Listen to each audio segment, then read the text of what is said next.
ముందు పెగాయిల్స్ చేశాను అయిపోయినా దాన్ని మొన్న అంత ఫస్ట్లో ల్యాండ్ అని డిసైడ్ కొట్టాక ఈ రోగారను మలాతీను ఇవే కొట్టినారు.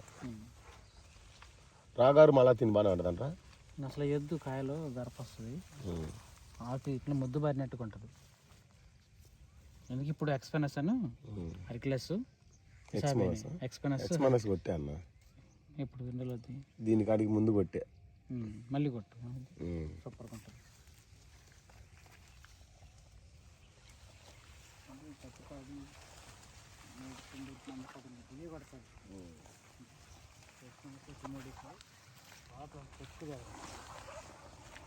మందపాడు బాగుంటుంది. ఏతనం అనేది దేవరా 2124 అక్టోబర్లో పెట్టింది.